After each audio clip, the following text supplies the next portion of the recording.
Muito bem, estamos de volta com SBT Notícias. Estamos recebendo em nossos estúdios a presença do candidato da ProSoja, Antônio Galvão. Hoje esteve reunido com produtores rurais e daqui a pouco a gente vai fazer um bate-papo falando com ele sobre as propostas, também os desafios pela frente, aí no caso da eleição, que vai acontecer no dia 13, caso eleito, para comandar essa instituição pelos próximos 3 anos. Nós vamos fazer o seguinte, nós vamos chamar uma reportagem que nós estivemos hoje acompanhando, uma reunião com o presidente, candidato a presidente, juntamente com lideranças do setor rural. A eleição para a escolha da diretoria da ProSoja deste ano será no próximo dia 13 de novembro, uma segunda-feira. 2 chapas concorrem ao comando de uma das mais importantes instituições que representa o setor produtivo de Mato Grosso, para o exercício do triênio de 2018 a 2020. Os candidatos estão correndo contra o tempo para expor o plano de trabalho e pedir apoio aos mais de 5.000 associados em 24 núcleos da instituição em todo o estado. Antônio Galvão, presidente do Sindicato Rural de Sinop, encabeça a chapa considerada de oposição. Hoje pela manhã ele reuniu-se com um grupo de lideranças de Lucas do Rio Verde, onde debateu sobre as dificuldades enfrentadas pelo setor rural. Ele elencou 4 prioridades caso seja eleito novo presidente da ProSoja. Entre elas está a logística de transportes. O produtor rural Gilberto Eberardi também faz parte da chapa de Galvão e se diz confiante no apoio e na eleição do líder rural. A gente foi convidada pelo Galvão para compor como segundo vice-presidente da região norte, porque essa chapa foi composta pelas lideranças, pessoas que têm uma trajetória em trabalho junto com a ProSoja ou junto com o sindicato, a própria FAMATO. E cada um tem seus valores, tem a sua dedicação, tem seus pontos positivos de trabalho. E a gente achou bom estar junto com o Galvão, porque ele sempre foi uma grande liderança dentro do Mato Grosso, defendendo o produtor em todos os momentos de dificuldade, aonde que seja, em partes também que seja governamental ou partes tributárias, e com isso a gente vem buscando um grande resultado junto com o Galvão. Outro produtor rural que manifestou apoio a Galvão foi Antônio Cavalaro.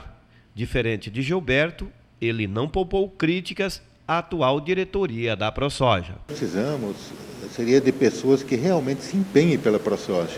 Pessoas que vão lá e representem de verdade o produtor rural. Porque o produtor rural hoje só está pagando toda a conta, né? E não está tendo nada de volta. Você veja a falta de estrada no interior. Nós estamos numa dificuldade enorme, estamos pagando um absurdo. Ninguém nem explica hoje o que está fazendo com o Alfetab. O governo hoje faz o que quer.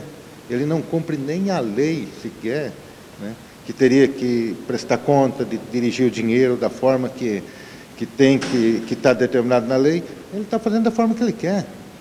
Então nós temos que hoje pôr alguém lá que realmente brigue por nós, que volte, né, ao produtor acreditar na ProSoja, que a ProSoja está desacreditada, o sindicato está devagar, né? Mesmo o nosso sindicato aqui, eu falo em público aqui, teria que estar participando mais, não está participando, está muito devagar, e o próprio produtor está muito passivo, está pagando a conta bem quieto. Você acredita que a ProSoja se atrelou muito na questão política e abandonou a classe produtora? A ProSoja está virando um campo de pelego, essa que é a verdade. Trampolim político, campo de pelego. O vice-presidente atual fez uma sala de 1.500.000 lá em Cuiabá para ele, né, com dinheiro da FETAB, né, com dinheiro do que cobra, né, do produtor, e estão vivendo na maré mansa lá. Essa é a verdade. Então tem que parar com isso. Nós temos que ser, nós produtores temos que parar de ser idiota, parar de bancar tudo e ficar quieto, né, como todo brasileiro faz. Então, pelo menos nosso produtor, a nossa classe, ela tem que reagir, ela tem que ir para cima e tem que mostrar para que veio. Acredito que o Galvão será esse nome. Olha, eu acreditar, não acredito. Eu estou apostando para ver o que vai acontecer, porque muita gente vem, fala bonito, fala bem, né, mostrando todos os problemas, depois esquece e some. Então, vamos ver. Né? É a pessoa que está falando melhor, vamos apoiar ele, vamos acreditar em mais isso daí. Bom, nós estamos aqui com o candidato, como já destacamos, candidato à ProSoja, é presidente do Sindicato Rural de Sinop, Antônio Galvão. Bom, nós vimos aí as críticas, a queixa do Antônio Cavalaro. Tem fundamento, candidato Galvão? O que eu posso dizer para o Antônio com certeza absoluta, que foi um dos motivos que levou a gente até a decidir a sair do atual grupo lá hoje da ProSoja, que eu faço parte também, mas a gente criou uma dissidência, é justamente pela falta de atitude na grande maioria dos diretores que estão lá dentro e de outros que também já passaram lá. Esse assunto que ele questionou aí do FETAB, que é uma demanda grande do setor, e for o contrário à dobra dele, mas infelizmente foi feito por lei, a Assembleia aprovou, não tem como você correr, mas que no mínimo fosse investido com certeza na finalidade a qual ele foi criado, que seria na nossa logística estadual. Temos aí uma deficiência muito grande de estradas, de MTs, né, Valdecir? Então tem essa necessidade da recuperação. Teve um avanço, com certeza absoluta, não estamos aqui dizendo de forma nenhuma que o Estado não fez nada. Mas com certeza com esse recurso arrecadado, se tivesse sido todo ele investido, poderíamos ter feito muito mais. No mínimo 50% do que já foi feito até agora dentro desse atual governo. Então isso vai ser uma demanda nossa, com certeza absoluta. Se tiver que demandar uma ação judicial para o governo entender que essa conta foi feita específica, essa dobra com o atual FETAB que já vinha sendo cobrado, para ser investido nessa finalidade, ou seja, em nossas rodovias estaduais. Faremos todo o esforço possível essa diretoria. Certo. O FETAB aí, ele foi desvirtuado aí da sua finalidade principal, era só para estradas, a gente está vendo, acompanhando, foi comprado maquinário, está sendo comprado, adquirido. Foi desvirtuado, na verdade, candidato? Nós temos que dividir aqui o que é FETAB de óleo diesel, que é aquele que fica metade para o Estado, metade vem para os municípios. Mesmo aquele que vem do município... Então, FETAB 1, FETAB 2. Não, existe o FETAB do combustível e existe o FETAB das commodities. Certo. O das commodities, que seria o FETAB 1 e FETAB 2. E por que existe ainda essa questão de FETAB 1, FETAB 2 ou a dobra? Porque no FETAB 1, hoje é contribuinte, é o algodão, é a pecuária, é a madeira e a soja. E no FETAB 2, lá no trâmite da lei, foi tirado fora a contribuição da madeira. Então, por isso que tem essa distinção. Então, nós temos que distinguir aqui esses dois FETAB existentes. Tem um FETAB que é do óleo diesel, esse é dividido o Estado, o governo com as prefeituras, onde ambas as partes são obrigadas a investirem nas rodovias estaduais, o município, no caso, as não pavimentadas, da conserva delas. E o Estado, 70% do valor, também tem que investir nas rodovias estaduais. Esse é do óleo diesel. Agora, o das commodities, no caso, que é das que eu já acabei de citar, esse é obrigatoriamente, era para ter aberto a partir do dia 1º de janeiro desse ano, uma conta específica onde a CINFRA, ou seja, a Secretaria de Infraestrutura do Estado, teria uso exclusivo desse valor. E hoje já foi arrecadado em torno de 800 milhões de reais nesse ano, sobre esse recurso, sobre as commodities. E, infelizmente, estamos aí com o caos colocado, as empreiteiras no Estado estão sem receber do governo, já tem aí mais ou menos 200 milhões, falando recentemente com o presidente do Sincope, o Alexandre, e temos uma arrecadação de 800 milhões aí efetuada até o momento, e não se pagou o que foi feito praticamente esse ano. Por quê? Porque esse recurso não está sendo atendido o que a lei fala, o que a lei diz. Está indo para a conta única ou a dita fonte 100, chamada por muitos. E aí o governo esparrama esse dinheiro pagando contas para outros setores, outro segmento, que não é o caso que ele foi um fundo criado especificamente para se fazer investimento em rodovias estaduais. Bom, eu gostaria que o senhor falasse aí sobre quais são os desafios. Nas condições de candidato, o senhor é presidente do sindicato, tem um conhecimento, fez parte, liderou movimentos aí junto com os produtores aqui, participou do Grito do Ipiranga, enfim, tem uma história aí já de luta no setor rural também, né, não é, presidente? Caso eleito aí na ProSoja, os desafios da entidade. Com certeza, Valdecir, a gente viu uma necessidade de você também entrar e ajudar. Porque a gente ouve muita reclamação de produtor rural, mas alguns que não se dignam nem sequer ser associado a uma entidade, a um sindicato. Se não participar, não adianta. Se não participar, se não tiver coeso, não tiver junto. Eu vi que a gente também estava um tanto distante, 2005, naquela crise ferrenha que a gente passou, principalmente no primeiro momento o arroz, principalmente Sinop, a região norte, onde era a grande produção de arroz, saímos aí de 42, 43 reais numa saca de arroz, chegou no meio do ano, aí abril, maio, oferecendo 5, 6, 7 reais uma saca de arroz. Ninguém para de pé. Assim como a soja se vendia acima de 40 reais, veio na faixa dos 20, 22 reais. Em 2006, também a soja despenca de vez, aí para 13, 14 reais. Não tem saco que pare de pé. Ninguém dá conta de pagar a conta. Aí em 2005 começamos aí com os movimentos aí do tratoraço, você fez desfile em várias cidades do estado, Sinop, aqui eu sei que vocês fizeram também, e culminou naquele tratoraço, onde levamos aí, a nível de Brasil, mais de 5.000 máquinas a Brasília. Nós de Sinop fomos com 46 tratores naquele momento. Mas em 2006 a coisa veio agravar mais ainda com a queda acentuada do preço da soja. Aí surgiu o Grito do Ipiranga, liderado aqui pelo nosso amigo Pedro Ferronato, hoje prefeito de Ipiranga do Norte, e que já me intimou de cara, o primeiro, já trancamos o armazém, tem que vir para cá e fizemos aquele grande manifesto, aquele grande movimento. Eu sei que teve alguns momentos que eu acho que até passou da conta, que não era para ter acontecido, principalmente o trancaço das estradas para automóveis, ônibus, até o próprio abastecimento, aí, porque começa a divergir alguma coisa entre a liderança. Mas eu acho que foi válido bastante, conseguimos dar uma acordada no governo, o setor aí começou também a voltar ao ritmo normal, a sair um pouquinho desses problemas, mas as dívidas estão acumuladas até hoje de muita gente, não se conseguiu se sair totalmente. Mas o setor hoje dá para dizer que está assim até tranquilo, né? Dizer nesse segmento. Mas aí temos outros assuntos, com certeza, que você vai me perguntar aí. Certo.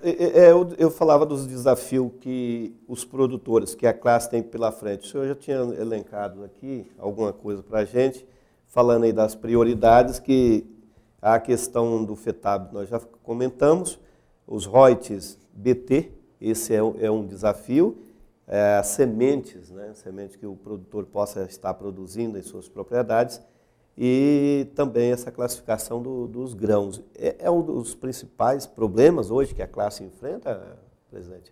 Com certeza absoluta, Valdecir. Elencamos, são 4 tópicos aqui que são eternos aí dentro, principalmente essa classificação de grão, é uma demanda já... O que vem ocorrendo? Por que ela não é, vamos falar, justa para o produtor? Não é. Hoje, na prática, hoje se criou uma corrupção dentro da questão da classificação de grão pelos próprios classificadores que estão aí. Não são todos, com certeza absoluta, mas já tem um número muito expressivo. Cada um pega um grão na mão e dá um entendimento naquele grão o que ele quer fazer.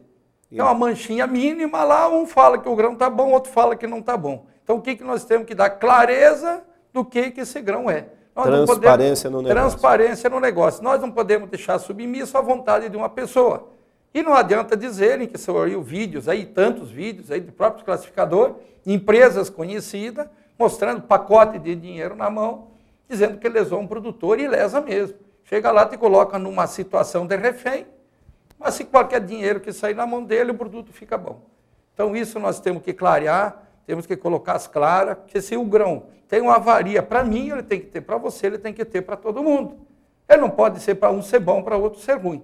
Então o que nós queremos, e vamos brigar muito pesado isso dentro do Ministério da Agricultura, para dar clareza no entendimento do que é um grão avariado e o que não é um grão avariado. Não podemos mais ficar submissos à mercê de pessoas que vêm para te extorquirem hoje nas propriedades, a gente passa por isso direto. Eu tenho armazém, eu sei que na hora do carregamento é difícil quando o produtor entrega já na própria trade, no próprio lugar, mas muito pior agora quem está retirando dos armazéns esse sentido. Então não daremos descanso nessa situação aí, com certeza absoluta, para a gente clarear o entendimento do que é um grão que tem avaria.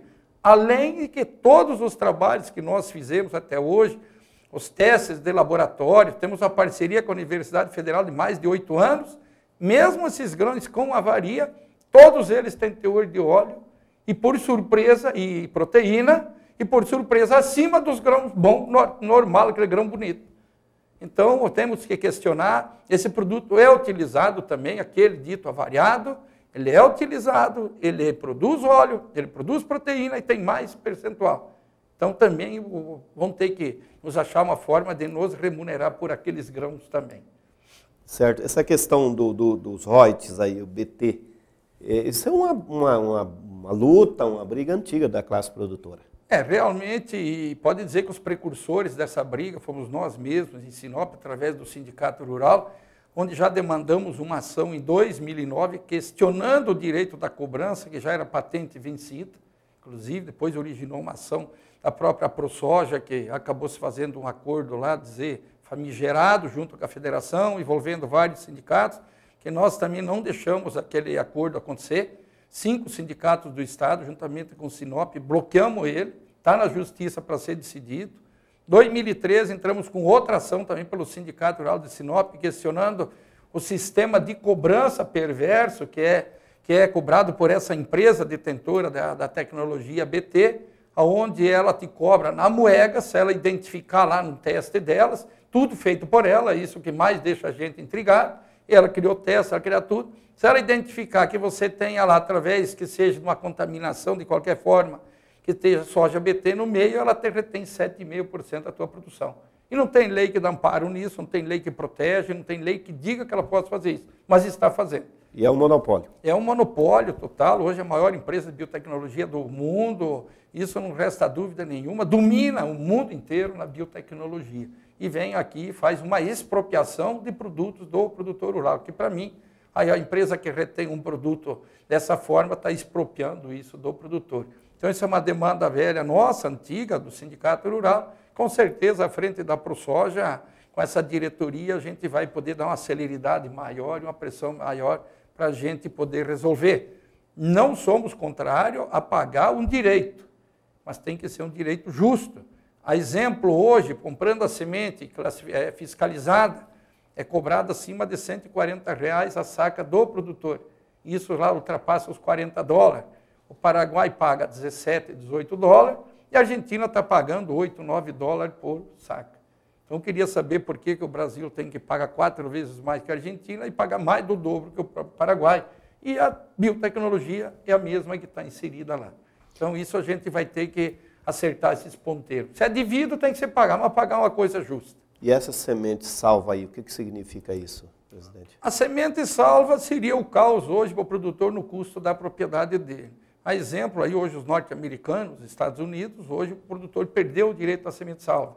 Hoje uma saca de semente nos Estados Unidos custa na faixa de 150 dólares ou mais, ultrapassando os R$500. Por quê? Porque lá eles conseguiram, via Congresso Nacional, proibir o produtor se fazer a própria semente. E isso está sendo tentado fazer aqui no Brasil também. Está se discutindo a nível de Congresso Nacional, hoje, a lei de cultivares, propriamente dita, onde dá o direito do proprietário, do dono da área, enfim, o produtor rural, a fazer a sua própria semente. E isso está se tentando tirar fora. Estamos atentos, estamos numa briga ferrenha dentro de Brasília para você não conseguir, não deixar que isso venha acontecer. É um caos, que quando nós falamos de semente salva, nós não estamos falando aqui só de semente de soja, ou semente de milho, ou semente de algodão. Nós estamos falando de semente de um modo geral, e mudas.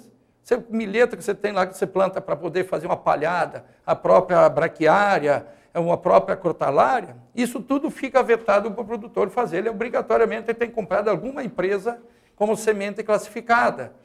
Aí não podemos aceitar isso de forma nenhuma. Como também foi imposta aqui no Estado, uma normativa agora, Instrução Normativa 02, a partir do dia 1º de janeiro de 2016, onde coíbe o produtor de usar um melhor período para plantar e fazer essa própria semente. Então, hoje nós temos aí um calendário de plantio dentro do Estado, que ele vai de 15 de setembro a 31 de dezembro, com a alegação de que não pode se plantar mais na frente por conta da perda da eficiência das moléculas dos fungicidas. Mas agora, nesses 2 anos, já que existe de lavoura, a gente fez aí um estudo técnico, o que aconteceu com isso? Soja plantada de dezembro está se usando 8, 10, até 12 aplicações de fungicida, para você poder manter a planta produzindo aí 30 sacas em média. Quando a de fevereiro, que seria o melhor momento propício, que você vai colher ela lá na seca, você estava usando 3 a 4 aplicações. Então, aonde é que você perde mais rápido a eficiência? Onde tem mais uso. E se produz mais nesse período de fevereiro. Então, isso também já é uma demanda nossa. Nós já temos aí com vários contatos aí, e acredito que a gente vai resolver isso até com uma certa facilidade, vai ter um entendimento sobre esse assunto. Porque não adianta também você deixar o direito da semente salva e você ter coíbe de fazer ela no melhor período, especialmente aqui a região da BR-163 E também a região nordeste do estado, mais ali o leste, que é uma região mais baixa. Aqui nós temos uma dificuldade muito grande. A exemplo disso, não existe uma sementeira aqui em nossa região, com exceção de uma de Sinop, e todo ano tem problema com semente segurada aqui do período normal. Temos uma umidade muito alta num período e depois muito seco.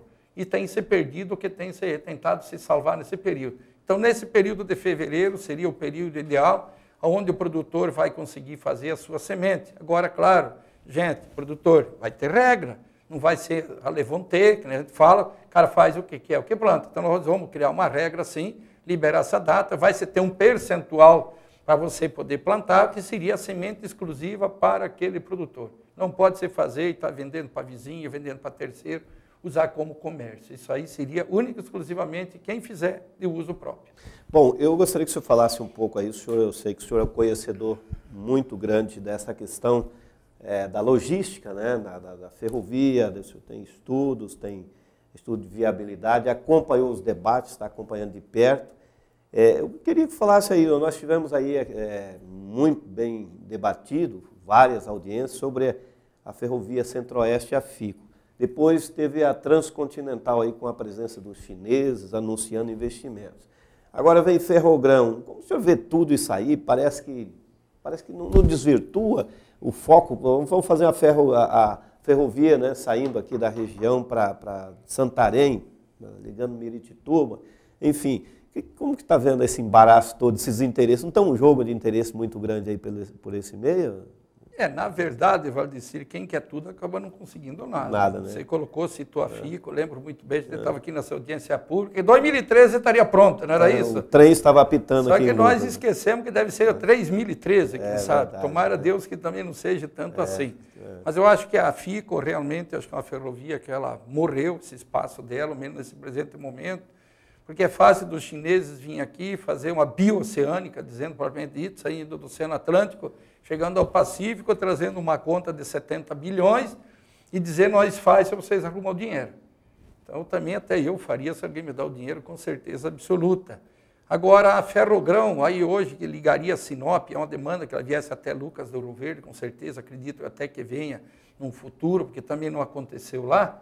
Até Miritituba, eu até acredito que seja uma realidade, aí, porque a região demanda, a região precisa. E ali existe uma realidade para essa ferrovia.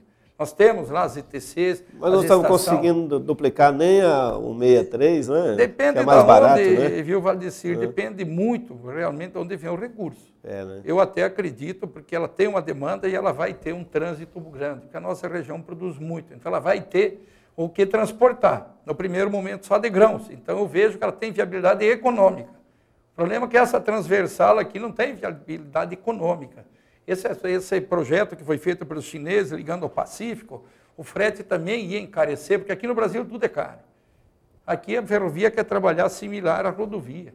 E você vai ter um comparativo, como a gente conheceu bastante no mundo afora, Estados Unidos, China, tivemos recentemente também na Rússia, conhecendo o modal ferroviário deles, é espetacular a Rússia, coisa fantástica. Lá 81% de tudo que é produzido é transportado em cima de ferrovias. Hoje, uma das maiores empresas, a RZD lá, tem 1 milhão de funcionários, tira uma ideia. Então, a Rússia transporta a produção delas em cima de ferrovia. O Brasil ainda anda no contramão em si. Sempre foi na contramão, são interesses escusos aí, mas a gente sabe claramente que hoje, desde a hidrovia, que é uma briga nossa aqui também, você não citou, mas estou te colocando aqui do próprio Rio Telespírito. Que é viável, né? Nós tivemos na Europa, nem rio tem, nem água tem, eles têm hidrovia. Como é que eles fazem? Tiram do Danúbio, levam no alto da Alemanha e lá abastecem os canais. Eles fizeram os canais. Ligar o Mediterrâneo para ligar o Mar do Norte. Então, você tira uma ideia. Chegando lá a 400 metros de altitude, fizeram uma hidrovia. Tivemos visitando aquilo, é coisa espetacular, aqueles canais, logicamente que depende do homem, depende de você construir, depende de recursos, sem sombra de dúvida nenhuma, mas é possível de fazer. Duro que aqui nós temos a água, nós temos o rio, nós temos a condição, mas infelizmente nossos governos são muito bitolados em cima da rodovia. Também tem a questão ambiental, né, que é uma coisa muito... Olha, a questão ambiental está pegando o mundo inteiro. A gente onde andou aí tem apertado, não é só nós aqui não, temos até regiões aí que a gente percebe que tem uma dificuldade monstra. Mas eu acho que nós temos que achar uma solução para isso aqui, essa questão ambiental. Nós não podemos colocar o ambiental também acima do homem, porque daqui a pouco o homem tem que ir embora daqui para deixar o ambiental livre. Então, se nós não fizermos parte desse planeta, nós vamos fazer o que aqui?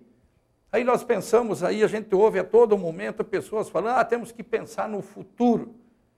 Mas qual é o futuro? Quando vai chegar esse futuro, se todo mundo, com as gerações que vier, citar que temos que pensar com o futuro? Eu acho que não, nós temos que pensar com o presente, com as pessoas que aqui estão, tendo consciência, preservando o que é possível e produzindo. Porque somos muito conscientes que sem o alimento do dia a dia, que se tiver uma coisa que, a primeira coisa que faz a nossa barriga roncar de manhã, se você já não tomar um café, alguma coisa. Então, acho que tem que conciliar sim, tem que se achar numa fórmula aí, que você possa conciliar tranquilamente de manter o ambiente e manter a produção e manter o ser humano aqui na Terra. Porque se você começar a imaginar, igual a gente vê alguns depoimentos, mas aqui já foi de índio, São Paulo foi de índio, Rio de Janeiro foi de índio, Santos foi de índio. Então, peraí, se aqui foi terra de índio, nós vamos aonde? Então, temos que pensar nisso. Acho que cabe o indígena, cabe o quilombola, a gente vê criando confusão para todo lado, por A ou por B, cabe o branco, cabe o amarelo, cabe o cafuso, que a gente fala que tem as misturas de raça, acho que cabe todo mundo, basta que seja decente. E tem espaço para tudo, basta que a gente se adeque, cada um na sua situação. Bom, Galvão, eu aproveito aqui... Mas só para complementar, viu, a ferrovia, eu acho que no meu modo de ver ela é viável, ela vai acontecer. Agora vai depender de quem vai bancar o recurso. Acredito que se depender do BNDES, eu acho que vai demorar um pouco mais. Eu não poderia deixar de fazer uma pergunta aqui. Interessante, a região toda está acompanhando aí os chineses, vamos falar assim, invadindo no bom sentido, né? O Brasil. A gente viu agora rematando aí lotes do pré-sal, aqui comprando empresas, grandes empresas do agronegócios. Parece que desenha-se um cenário aí de grandes investimentos aí da China, parte também dos Estados Unidos e outros países aqui na nossa região. Vocês têm recebido isso com satisfação ou tem alguma preocupação nesse sentido aí? Até os árabes estiveram dando aí recentemente. Nós noticiamos aqui. Olhando isso aí. Eu sei lá, a gente é muito cedo para a gente falar ou expressar uma avaliação. Porque nós precisamos de investimento.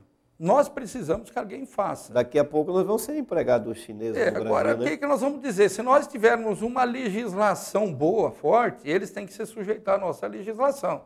Eu tenho preocupação e, ao mesmo tempo, também eu não tenho preocupação. Porque se você tiver uma legislação séria aqui, só que esse é o grande problema que nós temos aí, que a gente ouve as explorações de minérios, que temos várias jazidas dentro do Brasil e tem pouco acompanhamento do que está saindo de lá e para onde que está indo. Então, o que nós temos que fazer? Uma legislação séria, que essas pessoas que aqui venham sejam comprometidas com o Brasil, com certeza absoluta, com as pessoas que aqui estão e com o país nosso. Porque eu sempre falo, vai comprar uma terra, ele vai embora daqui, ele vai produzir. O que vai ser feito com esse produto? Então, tem que ter uma regra e ela tem que ser jogada limpa, essa regra aqui. Porque se não investir, nós ficamos cobrando investimento a todo momento. Quem que tem dinheiro? Eles estão tendo dinheiro, estão dizendo uma boa. 3 trilhões de reserva, né, segundo as informações. Então, nós cobramos que venha gerar emprego e aí, ao mesmo tempo, a gente não quer entregar nada. Não existe como você pegar, fazer omelete sem quebrar o ovo. Então, eu acho que o que depende muito é da gente ter aqui uma regra clara, que tenha que jogar, que seja bom para os dois lados. Porque você não adianta dizer que vai ser só bom para o Brasil, que se não for bom para eles, não põe dinheiro. Agora, se é só bom para eles também, nós não podemos aceitar. Agora, é muito cedo da gente ainda fazer uma avaliação. Agora, a preocupação é válida, sim, e a gente tem que estar atento nesse assunto. Tá certo. Bom, para finalizar, voltamos falando da eleição aqui. Dia 13, então, vai ser uma segunda-feira, né? Cerca de 5.000 associados estão aptos para escolher aí a nova diretoria da Associação de Produtores de Soja e Milho do Estado de Mato Grosso, a ProSoja. Eu queria que você falasse um pouco da entidade. Quantos anos tem a ProSoja, quantos diretores que vão compor e delegados também vão compor os núcleos dessa entidade? Falando da entidade, hoje temos com 12 para 13 anos, agora que vai ser feita a ProSoja nova, ainda podemos dizer de idade, mas eu acho que evoluiu bastante. São 13 anos agora, em maio do ano que vem, que se comemoraria a existência da ProSoja. A ProSoja tem vários programas bons internos, sem sombra de dúvida. a gente com certeza vai ser eleito e vai ser mantido, como o próprio Soja Plus. É um programa onde você leva uma orientação ao homem do campo, das questões ambientais, trabalhistas, as próprias adequações. Também temos aí uma parceria muito forte com o Estado, com a segurança pública, na questão dos nossos roubos de toda a natureza dentro das propriedades rurais, esses furtos também a gente deve manter.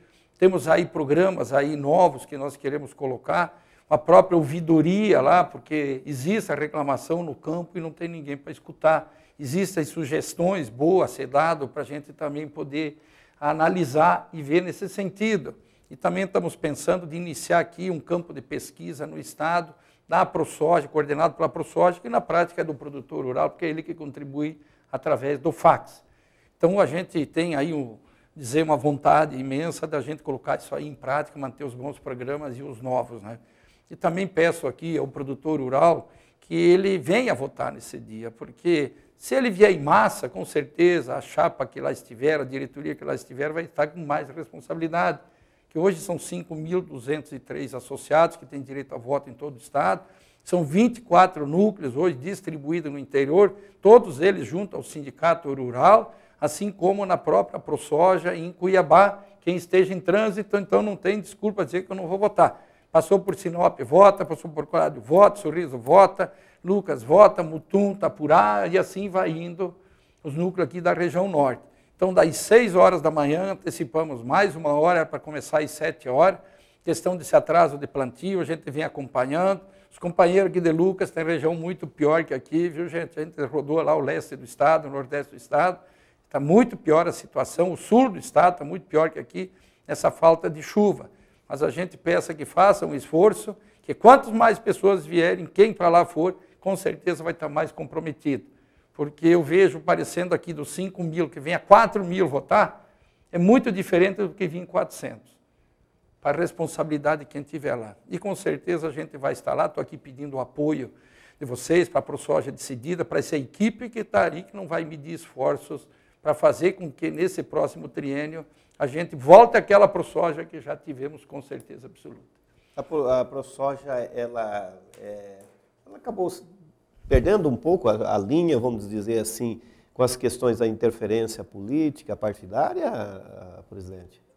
Olha, tudo ajuda um pouquinho para você tirar um pouco o foco. Desgasta um pouco, desgasta. Mas agora a gente fala que teria que tirar o envolvimento político partidário total. Não consegue, não adianta nada. Todas as coisas são... Sempre vai estar debatendo com o governo, não tem como. A política partidária vai estar inserida no ser humano de qualquer forma, por ausente que ele esteja. Porque é lá que se decide as coisas. Agora, você não pode misturar as coisas. Eu acho que tem que ser muito pragmático. Ela perder a autonomia. Ela perdeu um pouco da autonomia, porque são perfis de pessoas que vão à administração dela, principalmente que está na cabeça. Os assuntos que nós citamos aqui, FETAB, é um enfrentamento com o Estado. Infelizmente, você não tem como. É discussão de interesses, né, não tem como. Se você tiver que acionar o governo do Estado, na própria justiça, tem que fazer. É um direito nosso. Por que nós vamos deixar? O próprio royalty, nós estamos trabalhando com empresas monstruosas, nós não estamos trabalhando multinacionais. A própria Semente Salva são as mesmas empresas que estão envolvidas nessa questão de royalty. O domínio delas no mundo, não é no Brasil, é no mundo. Classificação de grão, vai dar de novo lá com enormes empresas. Então, são coisas que você tem que ter muita coragem. É guerra econômica, né? É uma guerra econômica e nós temos que usar as armas que nós temos. Nós não podemos ficar lá a vida inteira debatidinha de mão nas costas. Que eles vão nos levando no bico, como a gente fala na conversa, e vão nos ganhando tempo e todo ano continua com esse problema. Que eu falo que dentro da necessidade, se você precisar meter o pé no balde, que a gente fala enfiar o pé na jaca, vai ter que enfiar.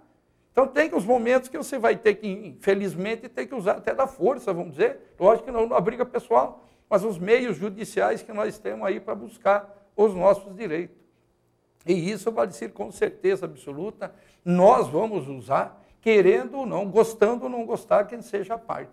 Porque de conversa só, infelizmente, nós não vamos mais aceitar isso. Aí vem o desgaste do produtor, porque vê uma entidade apática a esses assuntos. E com certeza essa diretoria não vai ser apática, nós temos vários componentes aí dentro que tem um estilo, um perfil semelhante ao da gente de enfrentamento. O senhor se considera oposição? Olha, eles estão me considerando. Eles estão me considerando como seria a chapa de oposição da própria ProSoja, porque a gente decidiu, saiu desse grupo hoje que está lá do outro lado, também disputando. Sou diretor financeiro atualmente, adverti em muitas coisas. Como nós não conseguimos ter entendimento e o perfil, o sistema de você tocar, a gente reuniu um grupo que está aí hoje conosco, aí, um grupo forte, um grupo de pessoas de nome aí, que não tem o que ser questionado, que tem o mesmo pensamento da gente, e são todos produtores rurais que é obrigatório serem, que querem essa diferença, que querem essas mudanças. Então a gente pode até dizer que seja grupo de oposição, seja chapa de oposição, não tem problema nenhum. Mas nós somos produtores rurais e queremos o melhor para o produtor rural. Tá certo. Bom, então aí ouvimos o candidato à presidência da ProSoja, Antônio, que é presidente do Sindicato Rural, né? Sinop, Antônio Galvão. E nos próximos dias nós estaremos também aqui recebendo, né, o candidato Elcio Pousebon, que é de Sorriso, 2 candidatos da região, né, presidente? Então, importante isso aí, e o setor produtivo, esses debates eu vejo, essas discussões, só vem enriquecer e cada vez mais buscar benefício aí para a classe produtora de uma maneira geral, né? Esses debates enriquecem muito, né, e esclarece também. Esperamos que o senhor possa aí, sendo eleito, ter um bom desempenho aí e representar bem a classe produtora. Então, para isso acontecer, Valdecir, depende mais da gente, dessa diretoria. E tenho certeza, os membros que a gente convidou para estar junto, porque alguém tem que liderar o processo, a gente como presidente, todos eles estão dispostos a se doarem nesse triênio para que a gente faça e que aconteça o que a gente colocou aqui. Com certeza, por falta de esforço, que não vai ser se a gente, alguma dessas metas, não conseguir atingi-las. Mas nós vamos fazer o impossível para que isso aconteça. Tá certo. Muito obrigado mais uma vez. Antônio Galvão, presidente do Sindicato Rural de Sinop, candidato à presidência da ProSoja. A eleição acontece no dia 13 de novembro. Nós vamos a um breve intervalo comercial. Não saia daí que nós voltamos já já.